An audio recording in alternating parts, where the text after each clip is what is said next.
겸손하게 산다는 게 남들 눈엔 바보로 보일 수 있다는 걸 뒤늦게 깨닫게 된 40대 남성입니다. 살면서 배워온 거라곤 정직과 겸손, 이 두 가지 뿐이었어요. 저희 부모님은 두 분 다 농사를 짓는 집안 출신으로 동네 친구로 만나셨는데 두 분 다 도시에 살고 싶었던 분이시라 무작정 결혼하자마자 상경을 하셨고 이리 치이고 저리 치이고 사기도 많이 당하셨고 사람에 속고 사람에 울면서 결국엔 밑바닥까지 추락하셨다고 하셨습니다. 그러다가 저를 낳으시고 이대로 살면 안 되겠다고 정신이 바짝 드셨대요.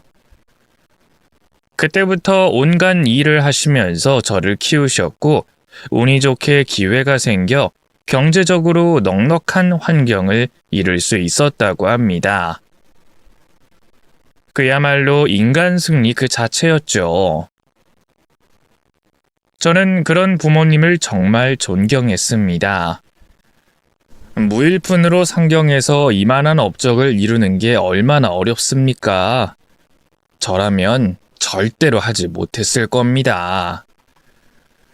아무튼 이제는 넉넉한 환경에서 노후를 즐기실 때도 됐지만 저희 부모님은 여전히 몸을 움직이시며 바쁘게 사셨습니다. 그때나 지금이나 소박하게 사시는 건 똑같았어요. 저도 그런 부모님의 영향을 받아서 허세 부리지 않고 묵묵히 제 할 일만 하고 살았어요. 욕심 없고 소박한 성향이셨던 저희 부모님이셨지만 유일하게 저에게 바라는 것 딱 한 가지가 있었습니다. 바로 법대를 가는 것이었어요.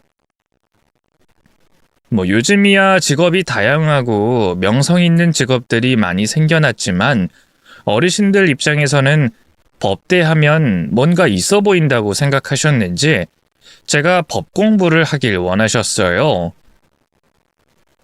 딱히 꿈도 없었고 목표도 없었던 저였기에 부모님 말씀에 따라 법대를 지망했고 그렇게 대학을 입학하게 됐습니다. 그리고 그곳에서 여자친구를 사귀게 됐죠. 첫눈에 반한 그녀였기에 제 모든 걸 쏟아부으며 졸졸 쫓아다녔네요. 결국엔 그녀도 제 마음을 알아주고 조심스레 마음의 문을 열기 시작하더라고요. 하지만 그때가 고난의 시작이었을 줄은 누가 알았겠습니까? 여자친구는 늘 저를 불안하게 만들었습니다. 공부를 하느라 연애할 시간이 없다며 헤어지자고 하더니 어느 날 밤에 연락 와서 대뜸 다시 만나자고 하질 않나. 그러다가 또다시 헤어지자고 하더니 어느샌가 다시 연락을 하더라고요. 만났다 헤어졌다를 반복하며 그렇게 위태롭게 연애를 하다 보니 이제는 헤어져도 그 사람이 다시 돌아오겠거니 하며 기다렸던 것 같아요. 워낙 불안정한 시기였기에 사춘기 소녀 마냥 마음이 이리 변했다 저리 변했다 하나보다 싶었죠.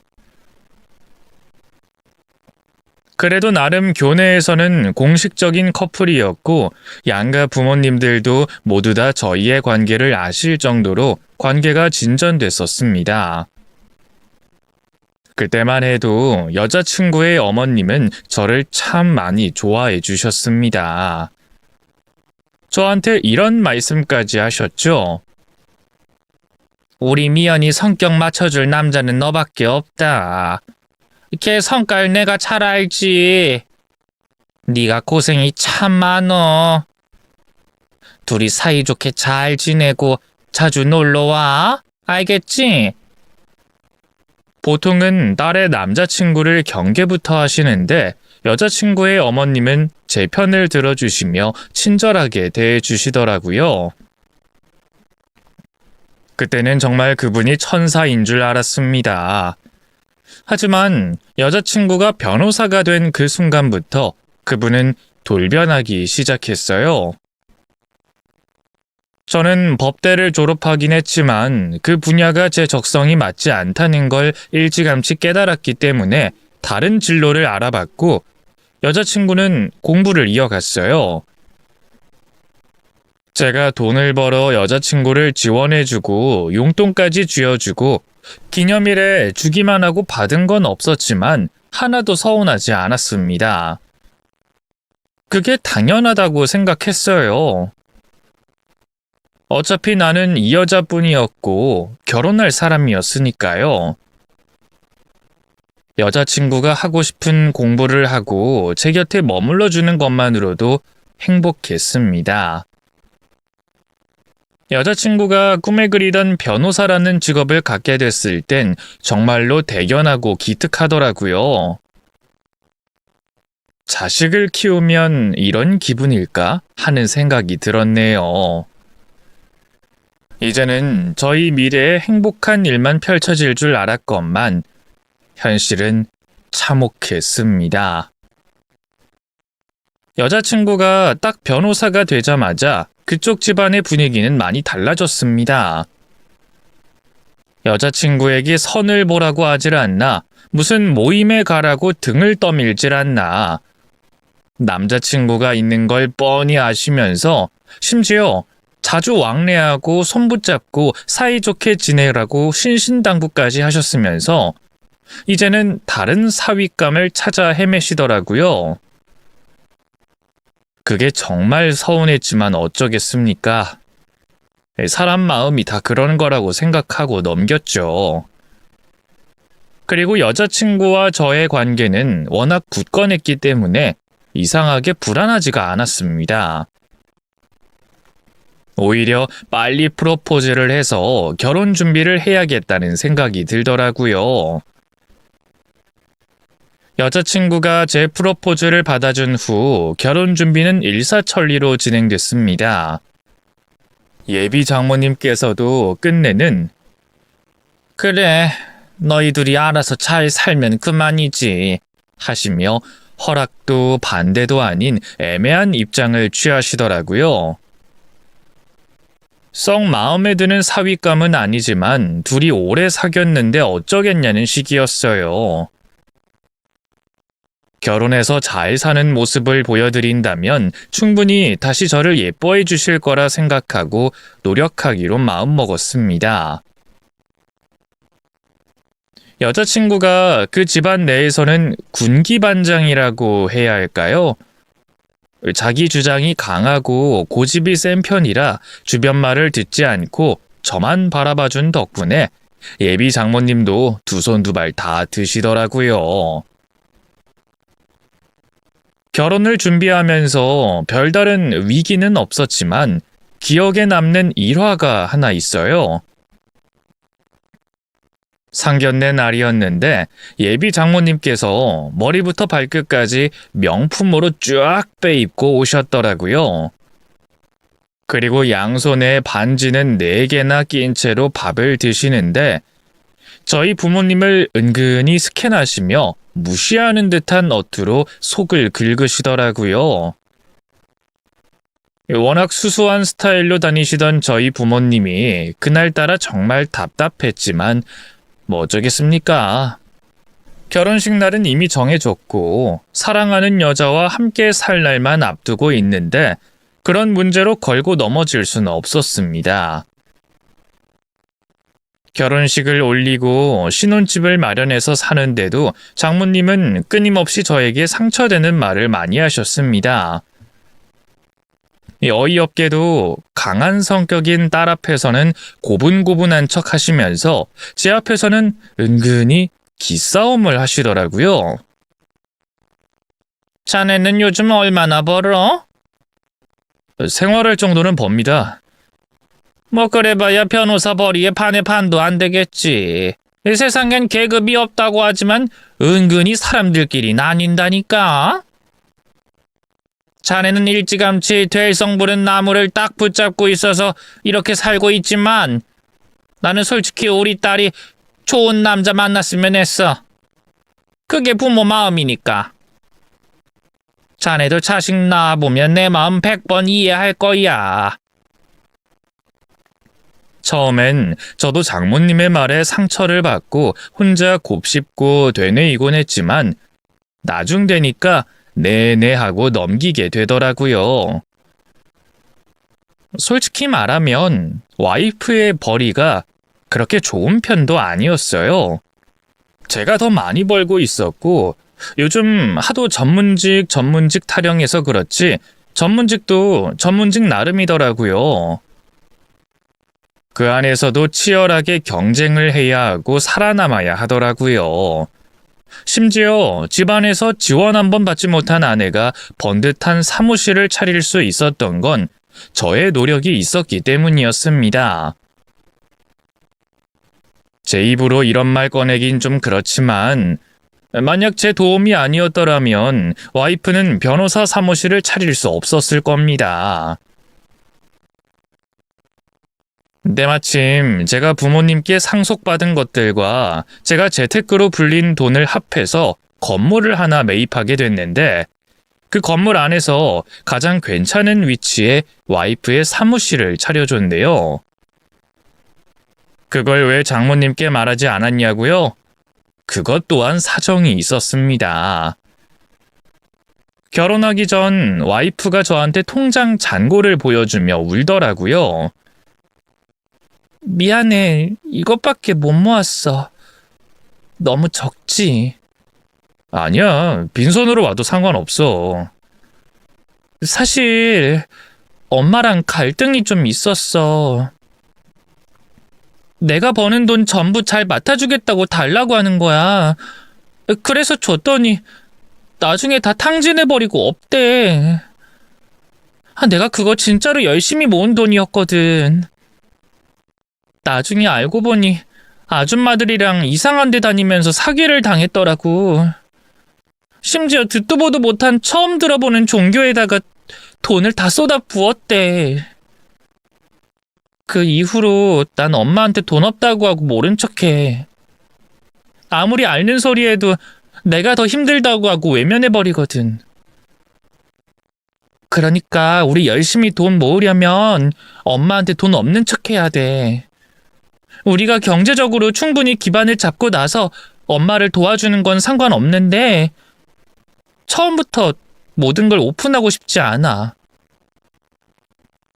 그러니까 내 뜻대로 해줄 수 있겠어? 지금 엄마가 돈이 없으니까 저렇게 사고 안 치고 얌전히 지내는 거지. 돈만 생겨봐. 분명 또 사고 칠걸? 그런 사정 때문에 저는 장모님께 건물이 있다, 얼마를 번다, 얼마를 모았다, 이런 얘기를 할 수가 없었습니다. 실제로 제가 와이프와 연애를 할 때 와이프 몰래 저를 찾아와서 돈을 좀 꿔달라고 하신 적이 있어요. 물론 그때 꿔드린 돈은 아직까지 받지 못했습니다. 그런 사정이 있다 보니 장모님께 저희의 솔직한 사정을 얘기할 수가 없었고 장모님은 제가 그저 무능력하고 돈도 잘 못 버는 사위라고만 생각하셨죠. 저도 와이프의 말이 맞다고 생각했기 때문에 장모님 앞에서는 근근히 벌어먹고 사는 컨셉으로 살았네요.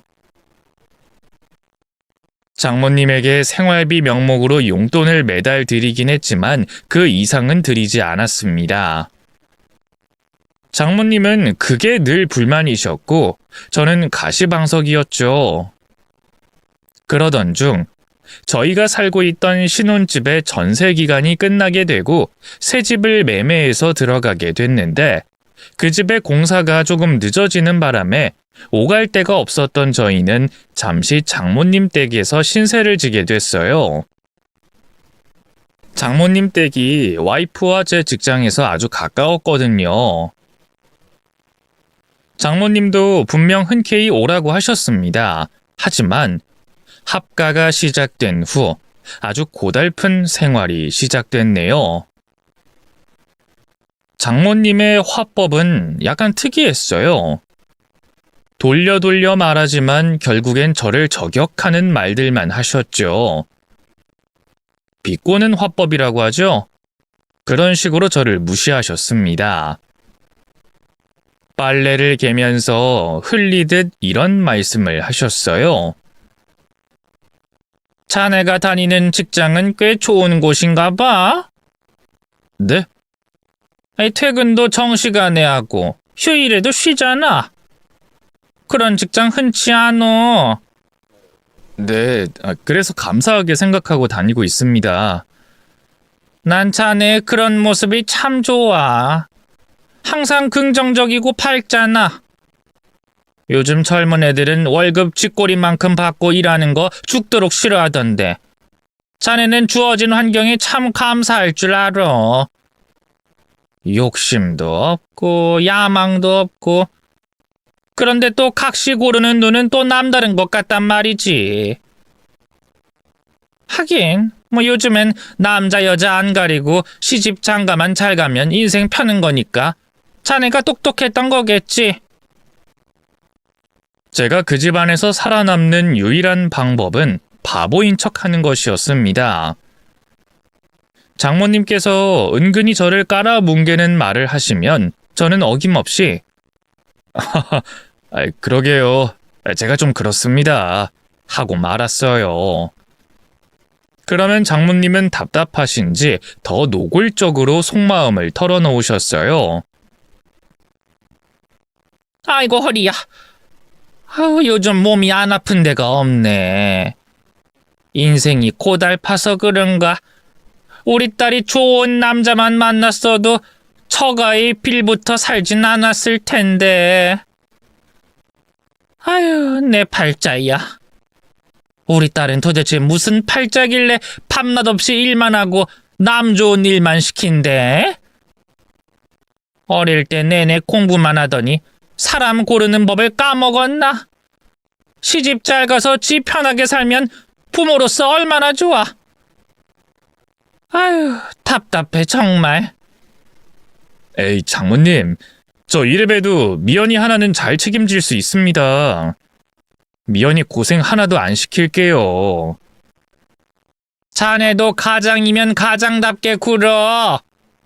아무리 요즘 시대가 남녀 공평한 시대니 어쩌니 하지만 결국엔 각자의 역할이라는 게 있는 거야. 여자보다 뒤떨어지면 그걸 창피하게 여길 줄 알아야지. 허구한 날 허허실실 웃으면서 다니면 동네 사람들이 자네 바보라고 생각해. 그런 식으로 각시 얼굴에 먹칠해서야 되겠어? 네, 장모님. 말씀 잘 알겠습니다. 저도 많이 노력하고 있으니까요. 조금만 지켜봐 주세요. 우리 딸이 월세 내느라 뼈 빠지게 일하는 거 알면 자네도 그러면 안 되지. 나 같으면 당장 나가서 다른 일이라도 구해보겠네.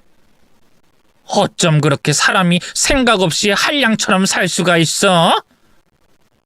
그러다가 우리 딸 사무실 건물주가 내쫓기라도 하면 어쩌려고 그래? 그럼 길거리에 나앉게 될 텐데 우리 딸 자네가 책임질 수 있겠어? 내가 진짜 옆에서 보는데 답답해서 그래. 대체 자네는 언제 철이 들려고 그래? 다니는 직장 거기도 정년 보장 그런 거 없을 거 아니여. 그렇다고 공부 머리가 있는 것도 아니고 사업 수완이 좋은 것도 아니고. 대체 어쩌려고 그래? 솔직히 요즘 자네만 보면 한숨이 절로 나와. 장모님, 제가 마음에 안 드시는 거 압니다. 하지만 저는 저 나름대로 열심히 살고 있고. 열심히만 살면 뭐해? 그러게 반대하는 결혼은 왜 해가지고 내 속을 태우는 건데? 이 나이쯤 되면 자식 걱정 하나도 안 하고 편하게 좀 살 수 있을 줄 알았더만 아주 속에서 천볼이 나. 장모님은 딸의 사무실이 있는 그 건물의 주인이 저라는 사실을 알지 못한 채 저를 미워하고 원망하셨습니다. 저희 사정을 알 리 없는 장모님은 우리 딸이 좋은 남자만 만났어도 저렇게 월세 내고 사무실 운영한다고 뼈 빠지게 일할 필요도 없었다며 한탄을 하셨어요. 답답한 건 저도 마찬가지였습니다. 이 집안의 실질적 가장은 저였고 심지어 월세며 이것저것 들어가는 걸 빼면 와이프 쪽은 적자나 마찬가지였거든요. 내가 이런 취급을 받아가면서까지 처가살이를 할 필요가 있을까 싶어서 몇 번이나 집을 나와 오피스텔이라도 구해보려 했지만 그때마다 와이프는 눈물까지 그렁이며 저를 말렸습니다. 엄마한텐 나밖에 없어서 그래. 여보한텐 어떻게 들릴지 모르겠지만 난 우리 엄마가 정말 안쓰럽고 불쌍하거든. 유일하게 내세울 게 딸 변호사 된 거 그거 하나뿐이라서 저러는 거야. 워낙 표현은 거칠게 하지만 속마음은 따뜻한 분이라는 거 여본 잘 알잖아. 그러니까 날 위해서 좀만 참아줄 수 있을까? 나도 솔직히 엄마가 많이 밉고 원망스럽지만 막상 생각해보니 지금 이때 아니면 언제 엄마랑 같이 살아보겠어. 내가 시부모님께 정말 잘할게. 엄마 저렇게 혼자 두면 또 분명 이상한 아줌마들이랑 어울려 놀고 사고만 칠 게 뻔해. 그나마 여보가 같이 있어서 점잖게 사는 거지. 원래 엄마였으면 지금쯤 큰 사건 하나 터졌을걸? 난 있잖아. 그래서 지금이 가장 행복해. 아무 일도 일어나지 않고 무탈한 이 상태가 너무 꿈만 같아. 내가 여태껏 여보한테 받기만 한 거 잘 알아. 그래서 항상 고맙고 미안해. 이젠 내가 여보한테 더 많이 줄 수 있는 사람이 되도록 노력할게. 올해는 왠지 잘 풀릴 것 같아. 홀어머니의 유일한 자부심이었던 제 와이프. 은근 장모님을 원망하는 것 같으면서도 뼛속까지 효녀더라고요. 그런 와이프의 마음을 연애 시절 때부터 쭉 느끼고 있었기 때문에 섣불리 장모님에 대한 안 좋은 소리를 와이프 앞에서 할 수가 없었습니다. 사랑했기 때문에 존중해줬고 그 사람의 부모님이었기 때문에 장모님을 존경하려고 노력했어요. 그래서 장모님이 저에게 상처를 주셔도 꾹꾹 참았어요. 하지만 장모님은 늘 태어난 저를 보며 더 언짢으셨는지 선을 넘나들며 더욱 강하게 얘기하셨고 결국 사건은 장모님의 생신날 터지고 말았습니다. 그날은 와이프가 일정이 있어서 새벽에 나가고 없었고 저라도 장모님의 생신을 챙겨드려야겠다 싶어서 새벽 일찍 일어나 미역국을 끓여 생신상을 준비했어요. 그래도 사위인데 이 정도는 해드려야지 싶기도 했고 앞으로 장모님과 잘 지내보고 싶은 마음에 정성껏 상을 차린 것도 있었어요. 하지만 장모님은 일어나자마자 제가 차린 생신상을 보더니 이렇게 물었어요. 뭐 어디서 사서 올려놓은 거야? 아니요, 장모님. 제가 직접 끓였습니다. 제가 미역국 하나는 기가 막히게 잘 끓이거든요. 그래, 뭐 차렸다니 먹긴 하겠다만 마음이 좀 불편하네. 우리 딸은 일한다고 졸린 눈 비벼가며 새벽같이 나가서 고생하고 있는데 자네랑 뜨신 밥 먹고 하루를 시작하자니 마음이 안 좋아. 새벽에 일어나서 미연이한테도 미역국 끓여줬어요. 잘 먹고 갔으니까 걱정 안 하셔도 됩니다. 지금 그게 문제야? 하여간 자넨 참 속도 좋아. 하긴 사돈 쪽도 아주 긍정적이고 밝으시더만. 집안 내력인가 보네. 자네는 살면서 걱정 한 번 안 했지? 그것도 복이야. 네, 저는 걱정 하나도 안 합니다. 사랑하는 미연이도 있고 장모님도 이렇게 건강하시잖아요. 앞으로 제가 열심히만 한다면 충분히 행복할 겁니다. 아주 좋겠어. 사람 속 터지게 하고 혼자만 살만 나서 좋겠어. 에이, 좋은 게 좋은 거죠. 장모님도 좋은 것만 보시고 긍정적으로 생각하시다 보면 또 인생이 즐거워지실 겁니다. 에이, 남들은 사위가 생신날 두꺼운 돈봉투 따박따박 갖다 바친다고 하던데 나는 미역국만 얻어먹네. 매달 드리는 돈으론 부족하세요? 나름 넉넉하게 드린다고 드린 건데. 용돈이랑 생일 기념이랑 같아? 자네는 쥐꼬리만한 월급 받는 직장인이라 잘 모르겠지만 내 친구들 보면 죄다 사위가 전문직의 사업가의 난리도 아니야. 아니, 그 말이 나와서 하는 얘긴데. 아니, 내가 얼마나 그 친구들 앞에서 초라해지는지 알기나 해? 아니, 솔직히 결혼할 때도 그래. 막말로 전문직 배우자 얻으면 뭐라도 들고 오는 게 있어야지. 어떻게 그렇게 뻔뻔하게 빈손으로 덜렁 올 수가 있어? 장모님 아시잖아요. 저랑 미연이는 워낙 연애를 오래 했고요. 결혼할 때는 저희가 그런 걸 하나도 몰랐습니다. 그리고 저는 결혼이 돈거래라고 생각하지 않고요. 사랑으로 한 결혼이었기 때문에 그거면 충분하다고 생각했어요. 부족한 점이 있으시다면 앞으로 잘 채워가겠습니다. 그리고 솔직히 저 여태껏 장모님께 못난 모습 보여드린 적 있습니까? 제가 얼마나 노력하고 열심히 살았는지 장모님이 잘 아시잖아요. 노력만 하면 뭐래? 돈을 벌어야지. 돈도 열심히 벌고 있습니다. 장모님은 모르시겠지만 저도 저 나름대로 계획도 다 세우고 있고요. 미연이랑 장모님 책임지겠다는 생각 하나로 부지런히 살고 있어요. 아이고, 그래? 고작 몇 푼 안 되는 월급 받아가지고 우리를 또 얼마나 책임지냐고? 또 같은 말씀 반복하시네요. 정말 너무하십니다. 생신날 이런 말씀까지 드리고 싶지 않았지만 저 여태껏 너무 서운했어요. 미연이 변호사 되자마자 선자리부터 알아보셨다면서요. 각종 모임에 끌고 나가셨다면서요. 제가 모를 줄 알았어요? 저도 다 알고 있었지만 장모님 마음 충분히 이해하려고 노력했어요. 연애 때는 저한테 잘 부탁한다고 악수까지 하셔놓고 어떻게 그렇게 마음이 바뀔 수가 있어요? 아무리 잊으려고 해도 그때 일은 너무 서운해서 잊혀지지가 않습니다.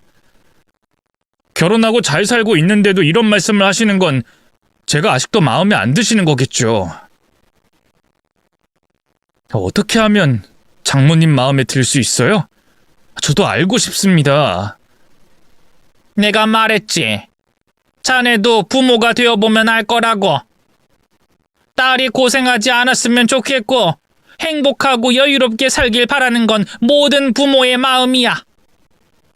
그리고 내가 미연이를 어떻게 키웠는지 알아? 혼자서 얼마나 고생하면서 힘들게 키웠는지 자네는 모르잖아.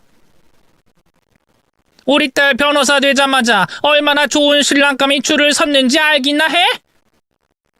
그걸 알면 자네도 정신 바짝 차리고 제대로 살았어야지.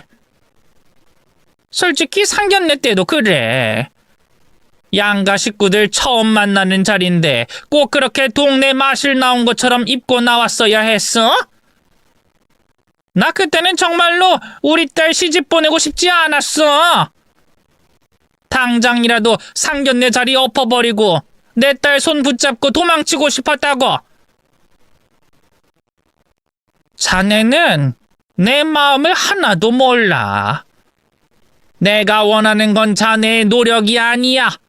내가 원하는 건 자네가 내 딸을 놓아주는 거야. 지금이라도 늦지 않았어. 네? 그게 무슨 말씀이세요? 놓아주라뇨?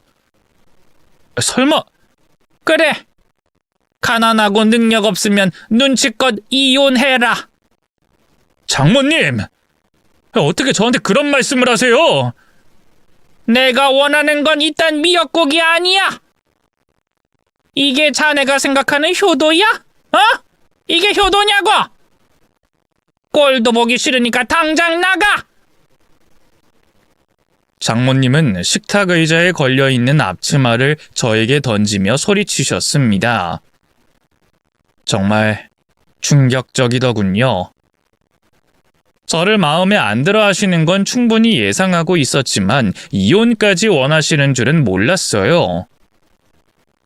아무리 그래도 가족이고 사위인데 앞치마까지 던지시며 이혼하라고 종용하시는 건 좀 아니지 않습니까? 저도 화가 나서 그 자리를 박차고 나와 하염없이 길을 걸었습니다. 그날은 장모님과 어떻게든 잘 풀어보려고 연차까지 낸 날이었어요. 추리닝 차림으로 직장에 가기도 좀 뭐하고, 그렇다고 추운데 공원을 하염없이 걷는 것도 좀 그렇고, 지갑도 없이 나왔기 때문에 갈 곳이라고는 동네뿐이었습니다. 도저히 안 되겠다 싶어서 와이프 사무실로 향했어요. 거기서 커피 한 잔을 하며 와이프와 진솔하게 대화를 해야겠다 싶었죠. 새벽에 일이 있다고 하고 나갔으니 지금쯤이면 바쁜 일 끝나고 한가할 때라고 생각해서 걸어서 그곳까지 갔습니다. 와이프의 사무실 입구에 도착한 후 들어가려고 하던 찰나, 사무실 안에서 웬 낯선 남자가 나오는 걸 목격했어요. 처음에는 상담하러 온 사람인가 싶었는데 어딘지 모르게 낯이 익은 겁니다. 고개를 갸웃하던 저는 결국 그 남자가 누군지 알아채고 불렀습니다. 야, 너 혹시 한철이 아니냐? 어? 야, 오랜만이다. 대학 졸업하고 처음인가? 잘 지냈지? 나야 뭐 똑같이 지냈지. 너 근데 우리 와이프랑 연락해? 왜 여기서 나와? 그게 상담할 게 좀 있어가지고 잠깐 들렀어. 야, 온 김에 밥이라도 먹고 가지. 아니야, 나도 바빠서 이만 가봐야 돼. 나중에 연락하자. 그놈은 불이 나게 자리를 빠져나갔습니다. 저와 대학 동창인 놈인데 꽤 친했어요. 그놈도 어디 회사에 다닌다고 들었는데 연락이 끊긴 지 꽤 돼서 정말 오랜만에 보는 거였습니다. 와이프와는 그리 친했던 사이도 아니었는데 사무실에서 나오는 모습이 꽤 어색하더라고요. 보통은 와이프에게 볼 일이 있으면 남편에게 먼저 연락해서 양해를 구하는 게 일반적이지 않나요? 적어도 저는 그게 올바른 순서라고 알고 있습니다. 곱씹을수록 기분이 이상하더라고요. 사무실에 들어갔을 때 저를 보고 화들짝 놀라는 와이프의 표정도 영 수상하더라고요. 여보, 여긴 어쩐 일이야? 장모님이랑 한바탕 하고 나왔어. 갈 곳이 없어서. 왜? 오늘 생일이라고 미역국도 끓였잖아. 그러게 말이야. 그나저나 한철이 왔다 갔어? 어? 누구? 한철이 말이야. 우리 대학 동기. 걔 졸업하고 한동안 연락 끊겼잖아. 걔가 여기 사무실에서 나오고 있더라고. 맞아. 잠깐 여기 왔었어. 정신이 없어서 한철이인 줄도 몰랐네. 무슨 소리야? 상담하고 나오는 길이라고 하던데. 그래? 맞다. 무슨 문제가 생겼다고 하면서 나한테 도움 요청하느라 잠깐 왔다 갔어. 그래? 이상하다. 걔가 자기 전화번호를 알고 있었던가? 뭐 건너 알려면 어려울 것도 없지. 그나저나 우리 엄마가 여보한테 또 뭐라고 했어? 신경 쓰지 말라니까. 원래 좀 헛소리 자주 하잖아. 온 김에 밥 먹고 갈래? 아니면 커피라도 한잔 할까? 와이프는 너무나 다정하게 제 얘기를 들어주고 공감해줬지만 어딘가 모르게 어색하다는 기분이 들더라고요. 자꾸만 아까 봤던 한철이가 떠올랐어요. 여태껏 와이프가 저 몰래 누군가를 만나고 있을 거라는 생각을 조금도 한 적이 없었지만 그날은 분명 수상했고 의심스러웠습니다. 부자연스러운 그들의 행동이 영 꺼림칙했어요. 심지어 그 시간에는 사무실에 아무도 없었고 와이프와 한철이 둘만 있었을 겁니다. 그 공간에 둘만 있었던 그 시간 동안 무슨 일이 일어났는지 아무도 모르는 거잖습니까? 그날 저는 동기들을 수소문해 한철이 그놈의 근황을 파악했습니다. 와이프 사무실 근처에 있는 회사에 다니고 있었고 2년 전에 결혼해 이미 애까지 있다고 하더라고요. 그런 놈이 설마 유부녀인 제 와이프에게 접근을 했을까 싶었지만 이 사람 일은 모르는 거잖습니까? 그래서 저는 혹시 몰라서 확인을 하기로 결심했습니다. 한철이 그놈에게 연락해서 만나자고 했죠. 그리고 저는 돌직구를 던졌습니다. 와이프한테 얘기 들었다. 너 어떻게 나한테 그럴 수가 있냐? 그 말을 건네자마자 한철이 그놈은 손을 벌벌 떨더라고요. 애써 태연한 척 하긴 했지만 입술까지 떨리는 그놈의 모습을 보며 의심이 확신으로 변했습니다. 그놈은 되도 않는 연기를 하더라고요. 내가 뭘 어쨌는데? 와이프한테 다 들었다니까. 네가 저지른 짓 전부 네 와이프한테 전달해 볼까? 애도 있는 놈이 어떻게 그럴 수가 있어? 오해야. 우리 가족은 건들지 말아주라. 다시는 오해할 만한 일 만들지 않을 테니까 우리 여기서 좋게 끝내자. 응? 결백한 사람이라면 대체 무슨 일로 자신을 추궁하는지 물어봤을 겁니다. 하지만 그놈은 찔리는 게 있었는지 곧바로 시인하며 저를 설득하더라고요. 어쩐지 이상했어요. 가끔씩 새벽에 일을 나가야 한다고 출근하는데 항상 화장을 곱게 하고 향수까지 뿌리고 나갔거든요. 생각해보니 상간남을 만나기 위해 그 고생을 했던 겁니다. 그쪽도 유부남의 직장인이고 이쪽도 마찬가지니까 만날 수 있는 시간이 새벽밖에 없었겠죠. 아무도 없는 그 사무실 안에서 둘이서 사랑을 속삭였을 걸 생각하니 속에서 천불이 날 것 같았습니다. 저는 흥분을 감추지 못하고 그놈의 멱살을 잡고 흔들었습니다. 좋냐? 좋냐고? 남의 와이프 꼬시니까 좋아? 내가 어디까지 알고 있을 거라 생각하냐? 너희 집 파탄 내는 거 시간 문제인 거 알지? 너도 나처럼 똑같이 당해봐! 미안하다.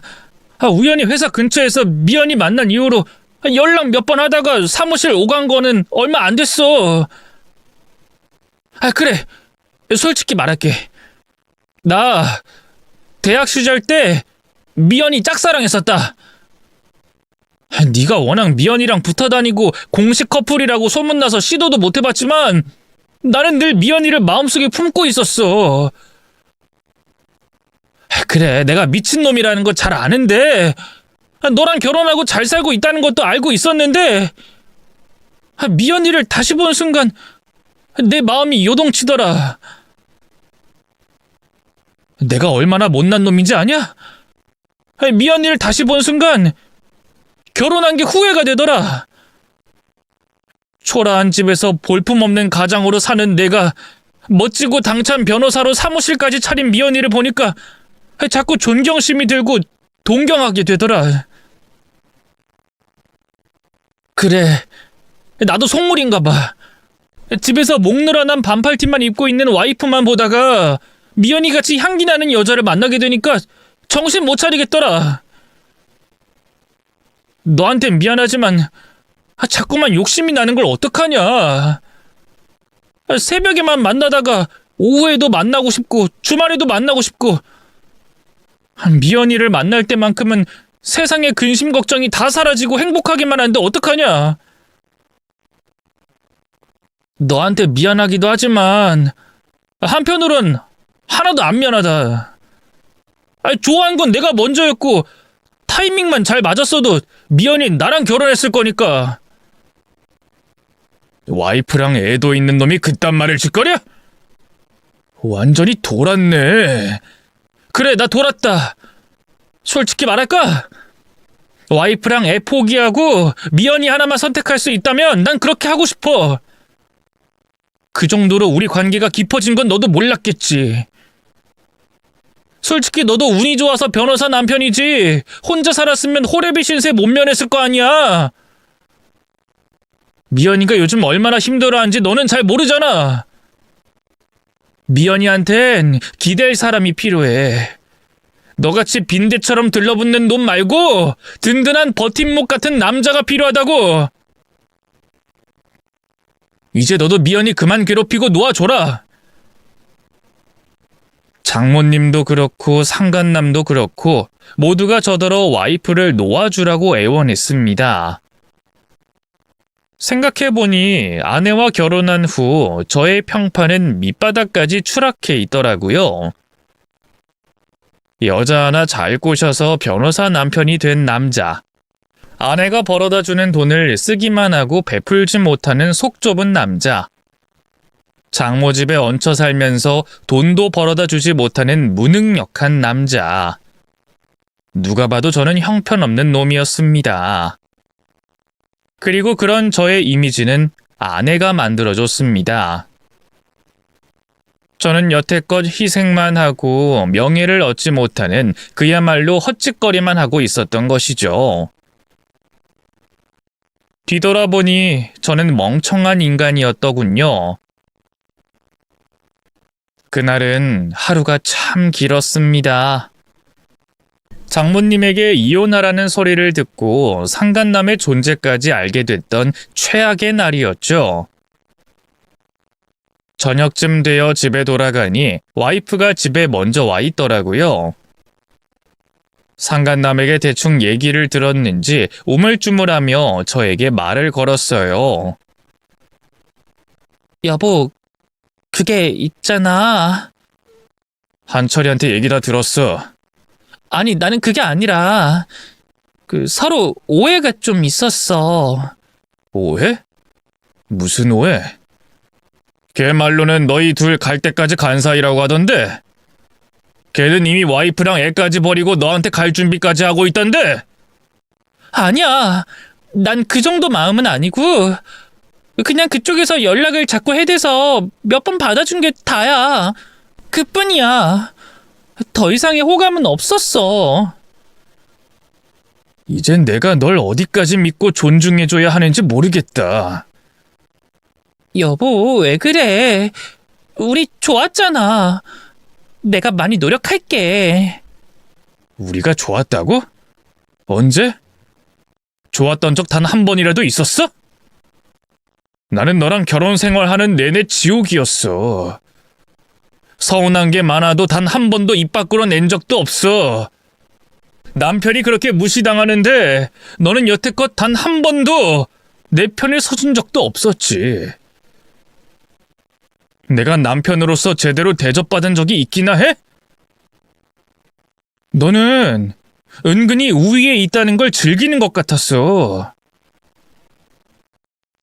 나는 왜 그걸 이제야 깨닫게 된 걸까? 사랑하니까 다 괜찮다고 보듬어주고 받아준 게 잘못이었어. 내가 널 위해서 어떤 희생까지 했는지 잘 알면서 네가 나한테 이러면 안 되지. 사람이라면 이럴 순 없는 거야. 우리 이제 그만하자. 더 이상 얘기 나눌 것도 없어. 다 질렸고 지쳐. 와이프는 뒤늦게 눈물까지 흘리며 저를 설득했지만 제 마음은 이미 떠난 후였어요. 그 사람을 알고 만나고 사랑에 빠진 그 기간 동안 단 한 번도 다른 마음을 품은 적이 없었는데 그때는 정말 전원이 꺼지듯 마음이 뚝 끊기더라고요.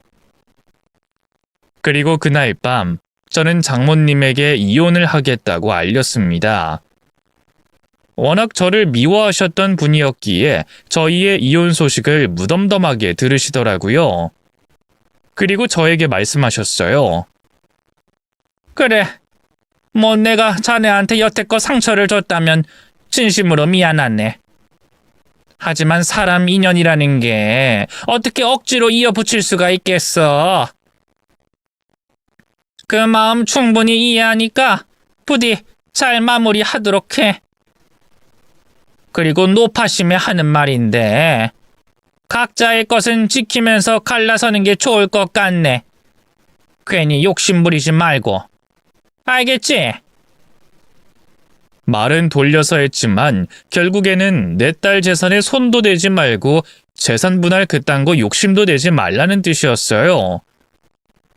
그거야말로 제가 바라던 바였습니다. 장모님의 말씀대로 각자 지킬 건 지키며 그렇게 이혼을 준비하기로 결심했죠. 그리고 다음 날 바로 아내에게 통보했습니다. 제 건물에서 나가달라고요. 월세도 안 내면서 자리만 차지하고 돈도 제대로 벌지 못하는 아내를 이제 더 이상 제가 받아줄 이유가 없었습니다.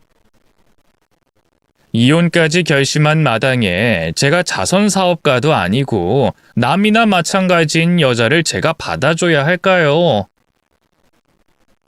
와이프는 무릎까지 꿇어가며 저에게 시간을 좀 달라고 애원하더라고요. 그리고 그 광경을 본 장모님이 저를 나무라셨습니다. 지금 뭐 하는 거야? 자네는 가정교육도 제대로 못 받았어? 집에 어른이 있는데 지금 이게 무슨 상황이야? 왜 내 딸이 무릎을 꿇고 있어? 제가 무릎 꿇으라고 시킨 것도 아니고요. 스스로 무릎을 꿇고 있는 겁니다. 저는 이 집안이 아주 지긋지긋해서 나가고 싶은데 이 사람이 붙잡고 있는 거라고요. 나가려면 곱게 나갈 것이지 왜 이렇게 찌저분하게 굴어? 당장 나가! 네, 나갈 겁니다. 나간다고요! 바로 그때 와이프가 장모님에게 소리를 질렀습니다. 엄마는 제발 좀 가만히 있어! 지금 상황이 어떤지 알지도 못하면서 네가 뭐가 모자라서 이딴 놈한테 무릎을 꿇고 있어? 지금 엄마 딸 사무실 날라가게 생겼다고! 하루아침에 건물에서 내쫓기게 생겼다고! 그게 무슨 소리야? 그게 이놈이랑 무슨 상관인데? 그 건물, 이 사람이 주인이라고? 무슨 말도 안 되는 소리라고 앉아있어? 진짜야. 엄마한테 여태껏 말 안 했던 건 사정이 있어서 그랬어. 야! 숨길 게 따로 있지.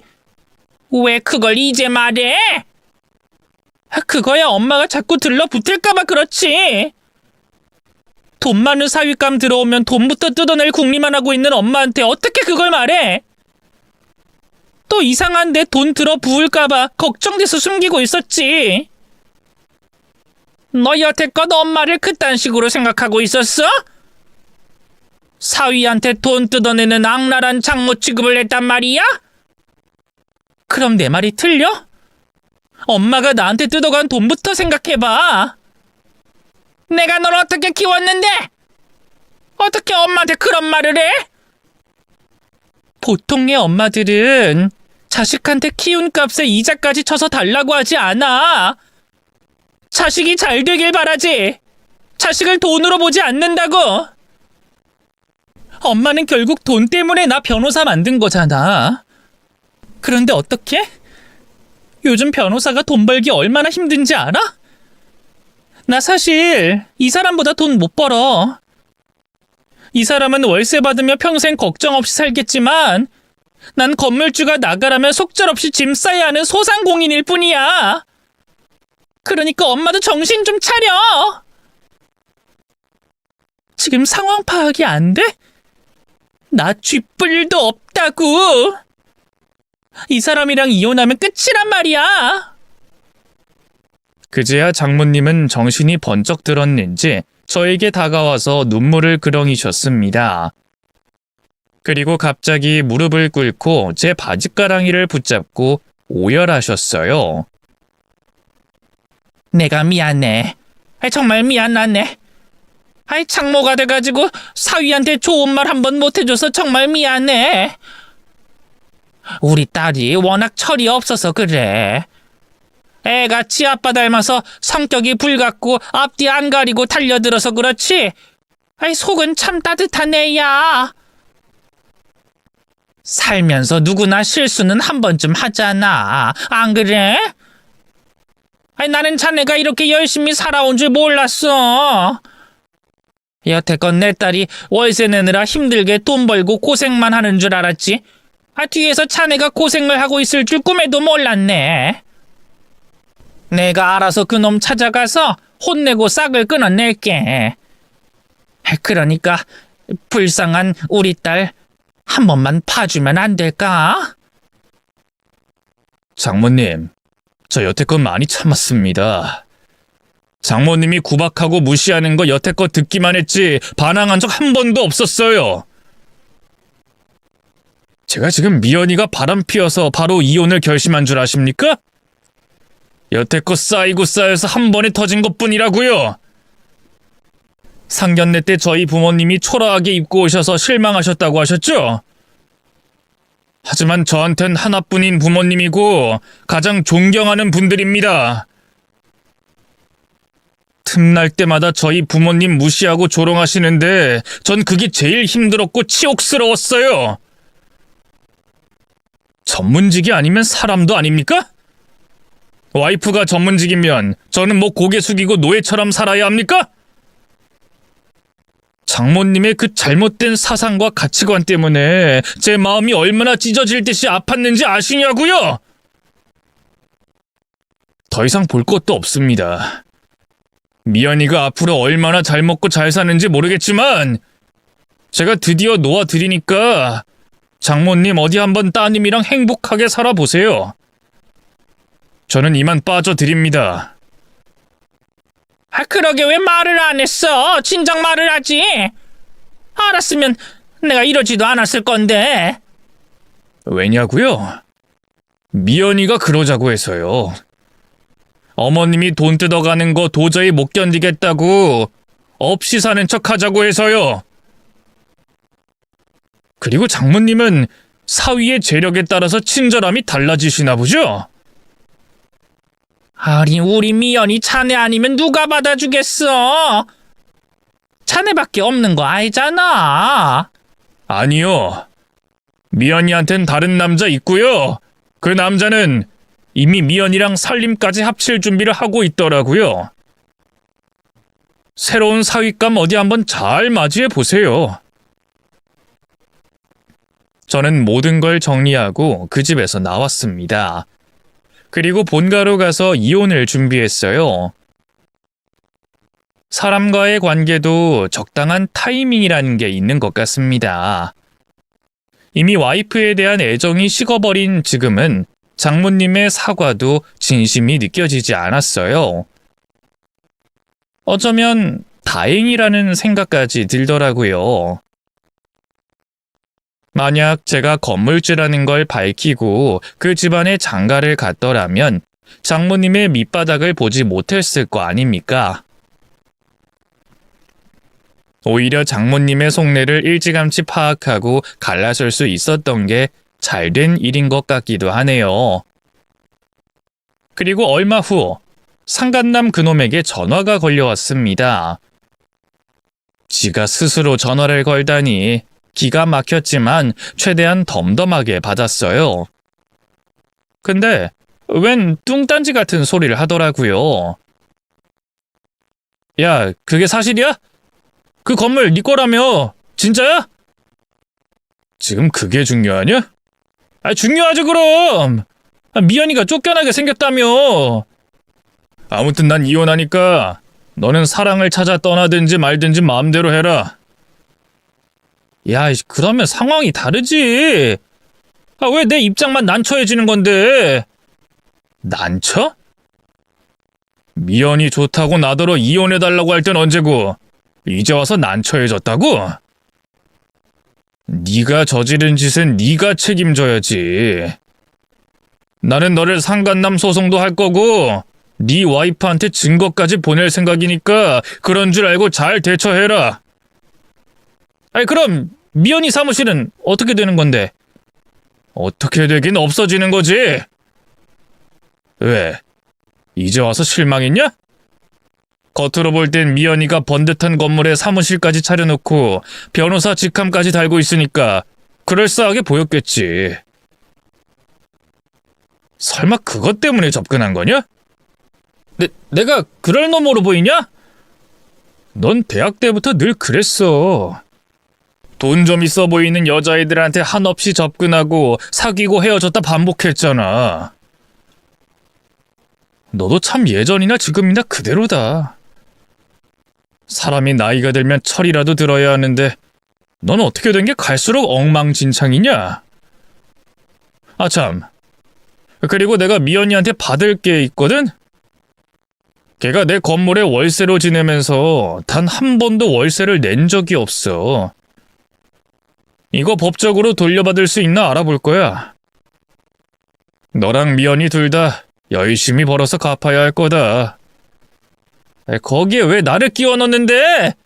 나는 그 일이랑 아무 상관없어. 그래, 너는 늘 이렇게 비겁하게 중요한 순간에 도망가곤 했지. 뒤에서 동창들이 널 얼마나 욕했는지 아냐? 결혼하고 애까지 낳았으면 감사해야 하며 살 것이지 왜 남의 와이프를 건드려서 이사단이 나냔 말이야?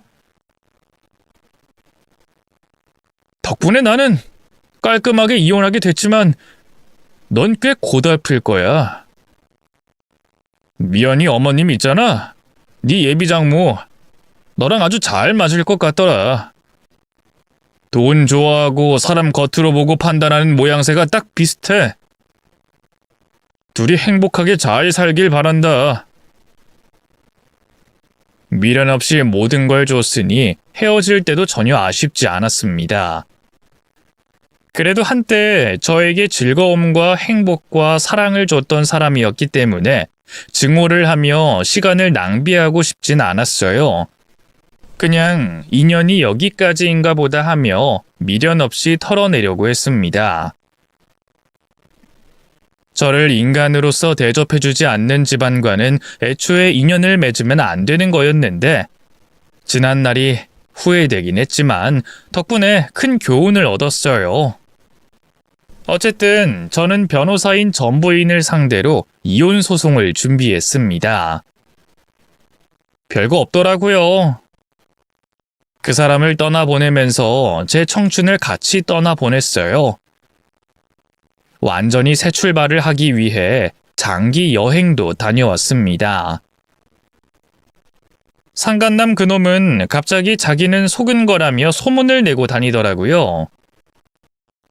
알고 보니 전 부인은 상간남에게 부유한 척, 가지고 있는 게 많은 척 연기를 한 모양입니다. 상대방에게 잘 보이기 위해서 과장과 거짓말을 했던 거겠죠. 하지만 이혼을 하고 막상 드러난 전 부인은 가진 게 쥐뿔도 없으니 한철이도 실망을 많이 한 모양이었어요. 그래서 둘은 살림을 합치긴커녕 서로를 저격하고 다니더라고요. 이제는 뭐 제 일이 아니니 상관이 없었지만 자꾸만 둘의 싸움이 귀에 들어오더라고요. 저희 대학 동기들 사이에서는 그게 핫한 주제였나 봅니다.